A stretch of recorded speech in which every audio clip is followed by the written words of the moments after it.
So if you open up the world's most powerful artificial intelligence servers right now, you'd actually find a pretty bizarre hidden crisis going on. Oh, absolutely. It's a massive issue that nobody really talks about. Right, because a surprising number of those multi-thousand-dollar processing chips are just literally starving. Yeah, they really are. I mean, they're sitting there capable of processing billions of calculations a second, but they're thinking way faster than the physical cables can actually feed them data. Exactly. The processing power has outpaced the plumbing, basically. Yeah, the plumbing. Everyone is endlessly talking about the brains of the AI operation, the massive household names like Nvidia or Broadcom making the chips. But today we are looking at the critical choking bottleneck. The nervous system of the whole operation. Exactly. The actual optical connections and hardware required to shuttle all that data around without, melting the entire server rack. So we are doing a deep dive into a company trying to build the picks and shovels for this optical connectivity space. A company called PO8 Technologies. Yeah, and the plumbing of the AI revolution is really where the actual unit economics of data centers are won or lost. When the current supply chain for optical connectivity is highly fragmented. And super expensive, right? Incredibly expensive. And it's showing severe strain under just the sheer volume of data these new AI models require. The industry is desperately looking for structural overhauls, not just incremental upgrades. Which brings us to the immediate kind of mind-boggling paradox for you listening. We have this massive structural problem in the world's most lucrative industry, right? We're looking at a company positioning itself to disrupt the hardware ecosystems of the biggest tech monopolies on the planet. And yet, PO8 Technologies is, for all intents and purposes, currently a pre-revenue company. Yeah, that's the part that catches everyone off guard. It's wild. Looking at their actual financial footprint, in the first quarter of 2026, they reported revenue of roughly $500,000. Specifically, $503,389. And that's against what, a massive net loss? Yeah, a net loss of $12.3 million. And the quarter before that, Q4 2025, they brought in only about $341,000. Wow. I mean, we are analyzing a company making less revenue in a 3-month span than a reasonably successful local restaurant. They're burning through multi-millions and claiming they hold the key to the future of Silicon Valley hardware. Right. But that financial disconnect is actually the crux of the entire thesis here. We're looking at a company at a very specific, very volatile inflection point. How so? Well, for years, PO8 has basically been an R&D storyteller. They were developing the foundational science in a lab, but now they're attempting this treacherous leap from a science project to a volume manufacturer. And that leap is exactly the mission of this deep dive today. We really want to evaluate whether their forward targets have any actual basis in reality. Because their projections require an execution pivot of, historical proportions. Oh, totally. Their internal targets show them aiming for shipments of over 30,000 optical engines in 2026, which would push their revenue to around $10 million. It's already a huge jump. Yeah, but the actual hockey stick moment they're projecting comes immediately after. They're talking about skyrocketing to nearly $100 million in revenue by 2027. It's a staggering projection. Right. So for anyone trying to understand the future of AI hardware or, just looking at the investment landscape, the natural question is how on earth a company scales revenue by 200 times in a matter of months. And that answer has to start with their foundational technology. Right, the tech itself. Yeah, the core of PO8's pitch revolves around something they call the optical interposer platform. So looking through the engineering schematics for this, the best analogy I could think of is basically a universal Lego base plate. Oh, I like that. That's a good way to picture it. But we have to understand what it's actually replacing, Historically, getting electronic processor blocks and light-based photonic blocks to communicate on a microscopic chip is a complete nightmare. It really is. It requires this incredibly complex wire bonding. Literally trying to solder microscopic connections between completely different materials. Right. And that generates massive heat. It's incredibly fragile, too. Exactly. The manufacturing failure rate is just a constant drain on margins. Plus, that traditional wire bonding method requires specialized, totally proprietary manufacturing lines. But PO8's optical interposer changes the physical architecture completely. Right. So instead of wiring things together after the fact, the interposer acts as that foundational silicon base plate. With microscopic optical tracks waveguides, basically built directly into the structure itself. So you can literally take an electronic processor and a photonic device and just snap them onto the same chip-scale assembly. Exactly. The light just passes through the embedded tracks seamlessly. There's zero delicate wire bonding required to bridge the gap. And the macroeconomic implication of that Lego baseplate design is fascinating when you look at the current monopoly dynamics, right? Oh, it changes everything about the supply chain. Yeah, because right now, Nvidia and Broadcom operate closed-loop ecosystems. If you buy their processors, you're heavily incentivized, or basically outright forced, to use their proprietary connectors and their overarching architecture. Total walled garden. Exactly. But because Poet's platform allows completely different types of third-party devices to just snap together seamlessly, it democratizes the entire assembly process. Which is huge for the Tier 2 manufacturers. Right. Suddenly, Tier 2 original design manufacturers, the massive industrial giants behind the scenes like Foxconn, Luxshare, and Lithium, they can build highly customized, elite-level optical engines without being locked into the walled gardens of the tech giants. It basically equips the broader manufacturing base with the tools to compete on efficiency. And the efficiency of Poet's specific optical engine, which they brand as Terralight, by the way, attacks another major supply chain vulnerability. The laser components themselves, right? Yes.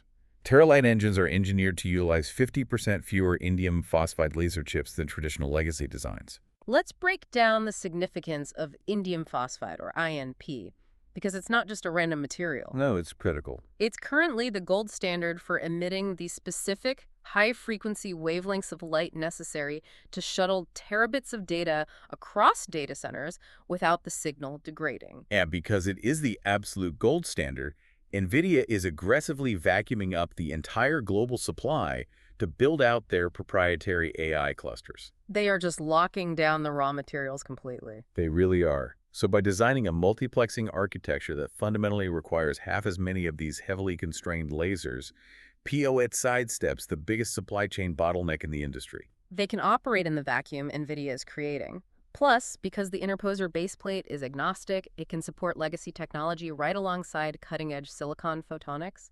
A data center doesn't have to rip out its entire infrastructure to use it. Yeah, the technological elegance is super well documented, but the hurdle is translating that elegant science into physical scale. Right, the actual manufacturing part.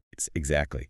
The company is currently engaged in a massive 10-fold expansion of their wafer production and optical engine assembly capacity in Malaysia. And this is where I feel like we have to collide the science with the actual financial reality. Uh-oh, here it comes. Well, yeah, because a 10-fold manufacturing expansion halfway across the world requires massive capital expenditure.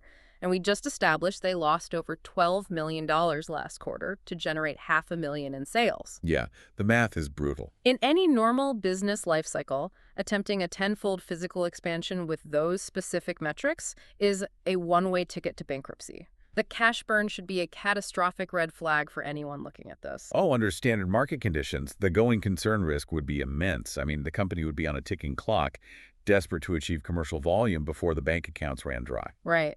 So how are they surviving? Well, what completely rewrites the financial reality for Poet is a recent institutional financing round. They secured $400 million. $400 million? Yeah. And notably, this block of capital was secured at a premium to their trading price at the time, which indicates the institutions were not demanding, distressed asset discounts. That's a huge detail. So if we look at their balance sheet from the end of 2025, they were sitting on about $430 million in cash. Adding this new $400 million raise means a company with $500,000 in quarterly revenue is now sitting on an $825 million cash war chest. It's completely unprecedented for a company of that size.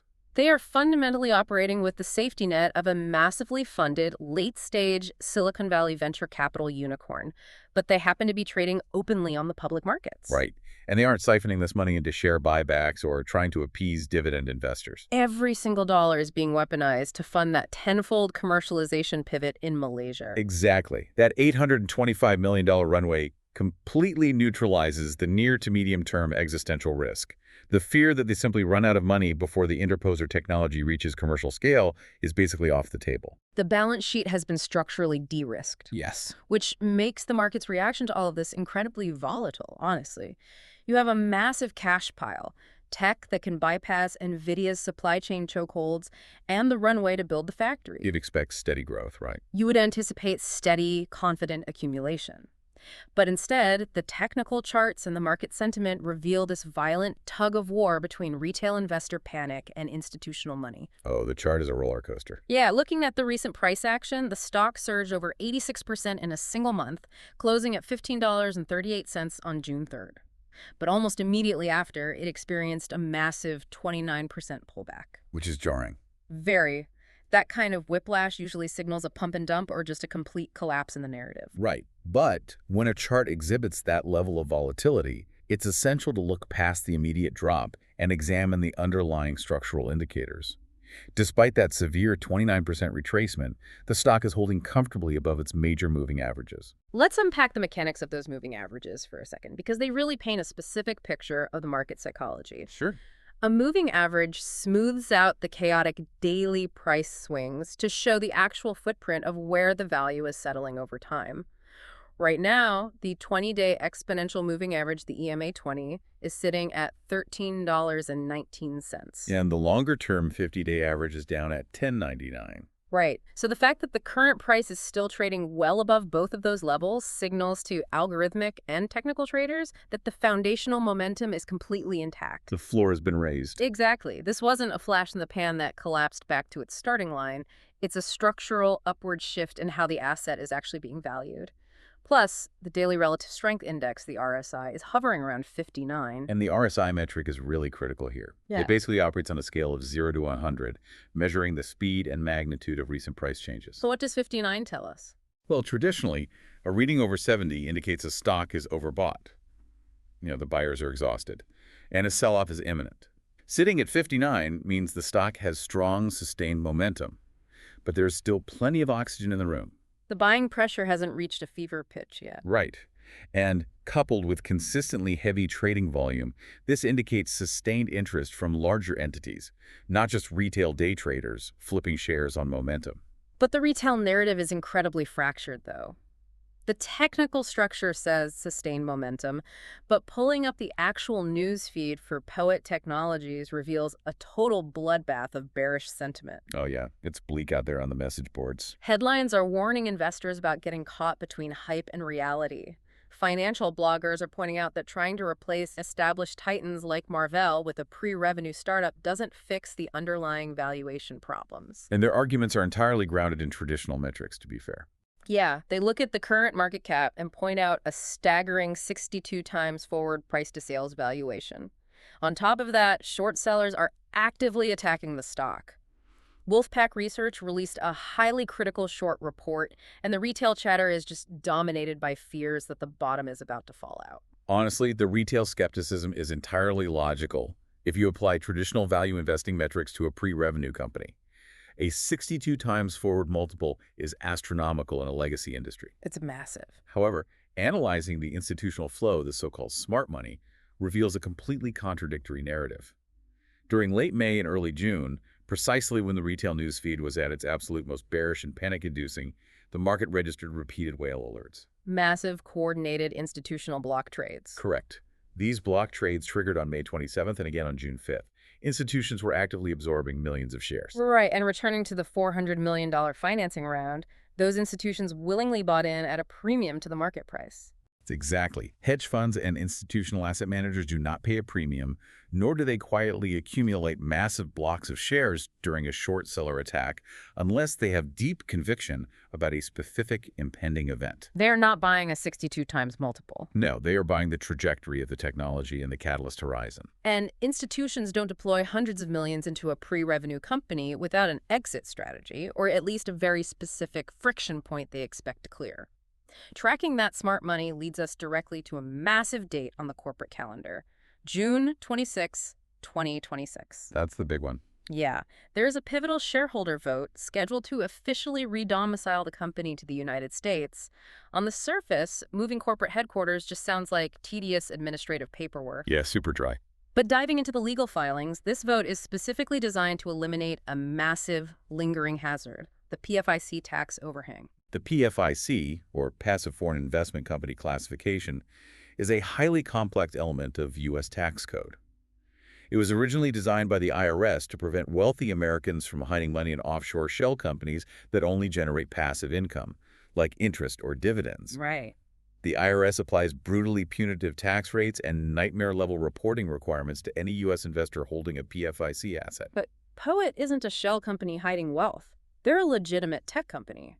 Why are they caught in this specific tax snare? Because of the pre-revenue paradox we discussed earlier, Yeah. Poet is a foreign domiciled entity holding massive amounts of cash, $825 million, while generating almost zero active sales revenue during their R&D phase. Ah, so the math flags them automatically. Exactly. On paper, the mathematical ratio of their passive cash to their active income triggers the IRS algorithm, classifying them as a PFIC.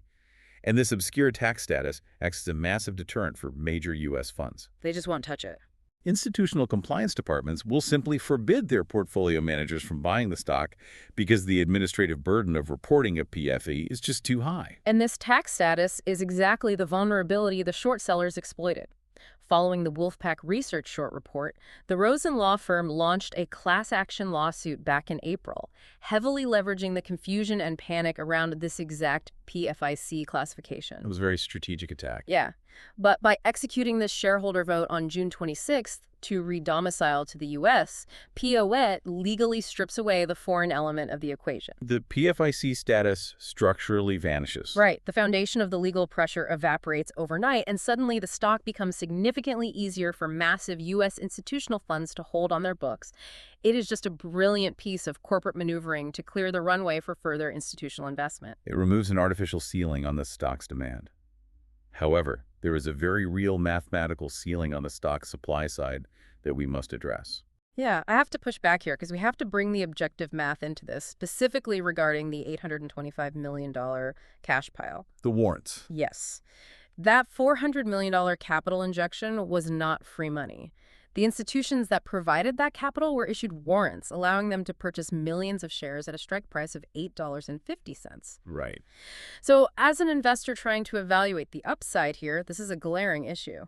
If the stock is trading at $13, $14, or $15, the institutions holding those warrants have a massive financial incentive to exercise them at $8.50 and instantly dump those newly acquired shares onto the open market to lock in a massive risk-free profit. They absolutely do. So every time the stock attempts to rally, doesn't this mathematical reality create a severe dilution risk? Doesn't it effectively build a heavy concrete wall of supply that caps the stock price in the near term? The mechanics of warrant dilution represent the absolute most valid bear case for the stock. I mean, the incentive to exercise and sell is an undeniable structural reality. It's just basic profit-taking. Right. Those $8.50 warrants create significant overhead supply. For the stock price to break through that ceiling, the organic buying demand from retail and new institutional investors must completely overwhelm the selling pressure generated by the original funds cashing out their warrants. It requires sustained, massive daily volume just to tread water while that supply is absorbed. Exactly. But you have to contextualize that dilution against the alternative. Which is? Without issuing those warrants, the $400 million raise fails. Without that capital, the 10x manufacturing expansion in Malaysia is totally abandoned, and the company remains a brilliant R&D laboratory that just slowly bleeds to death. So the warrants are literally the cost of survival. Exactly. For the smart money accumulating shares now, accepting a near-term cap on the stock price is a calculated trade-off. They are guaranteeing the company has the fully funded runway to reach its $100 million revenue target in 2027 without ever having to come back to the open market and issue secondary offerings from a position of weakness. It's the brutal cost of doing business when you're attempting to build the physical infrastructure to bypass a trillion-dollar monopoly. Yep. And speaking of bypassing monopolies, there is a speculative wild card buried in the supply chain ecosystem that could fundamentally alter this whole timeline. Ah, the FIT rumor. Yeah, there's growing, albeit unconfirmed, speculation that a company called FIT might place a massive order for Poet's Starlight optical modules by the end of the year. Now, FAT is not a household name, but they are a primary supplier for Nvidia's cutting-edge Kyber server racks. Right, and while this remains a rumor, the technical alignment driving the speculation is incredibly precise. Walk us through that. So the new module FIT requires for these server racks is designated the 102.4T ELS FP. Okay, alphabet soup. What does that mean? It stands for External Laser Small Form Factor Pluggable. It's a highly specialized module designed to move 102.4 terabits of data away from the intense heat of the primary processors. Because heat degrades optical signals, right? Yeah. And traditional wiring just can't handle that kind of thermal output without failing. Precisely. POET's Starlight product utilizes their interposer technology to manage that heat natively while integrating the required lasers super efficiently. The technical specifications of FIT's requirements align almost flawlessly with the output capabilities of POET's Starlight module. And the strategic implication of that is just massive. I mean, Nvidia tightly controls their closed ecosystem.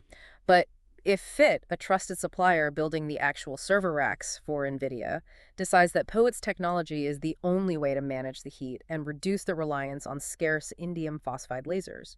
POET is essentially backdooring their way right into the Nvidia supply chain. Exactly. They bypass the walled garden by basically becoming indispensable to the gardener. If that rumor materializes, it provides ultimate validation. It proves that the 50% reduction in laser usage isn't just an elegant laboratory trick. It is an economic necessity for the biggest players in the industry to maintain their margins. So, synthesizing this entire landscape, the stark fundamental reality of their pre-revenue status, the structural strength of their technical chart, the looming catalyst of the PFIC resolution, and the undeniable headwind of warrant dilution. It's a lot of moving parts. It is. But the comprehensive analysis generates a 7 out of 10 bullish score for POET Technologies. A 7 out of 10 is a strong conviction rating, but it clearly acknowledges the immense friction ahead. It must be approached as a venture-style asymmetric bet operating in the public markets. This is definitely not a stable, dividend-yielding utility stock. No, absolutely not. It's a high-risk, high-reward mechanism. The upside is multi-generational if they actually disrupt the data center supply chain, but the thesis demands a multi-year hold. The investment only succeeds if the company executes that massive leap from a $500,000 R&D firm to hitting their ambitious volume manufacturing targets in 2027. Right. So the ultimate takeaway for you listening is that engaging with this company requires an iron stomach for execution risk.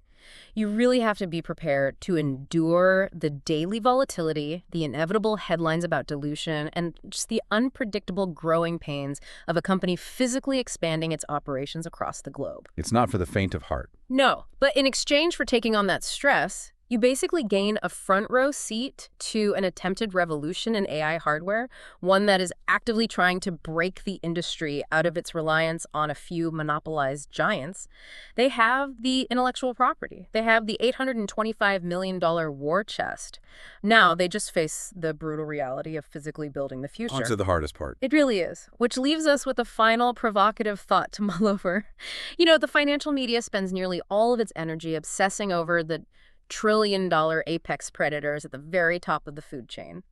We watch Nvidia and Broadcom battle for dominance every day. That's all anyone talks about. Right. But if the long-term future of the AI hardware revolution inevitably shifts from a few closed, monopolized ecosystems to a democratized, open network of agile manufacturers using universal platforms, how many other pre-revenue enablers are out there right now? That's a great question. How many other brilliant, specialized companies are quietly building the invisible infrastructure of tomorrow, heavily backed by billions in silent institutional capital, while the rest of the market remains entirely distracted by the household names on the marquee? The most lucrative disruptions usually happen in the plumbing, long before the broader market understands the blueprints. They absolutely do.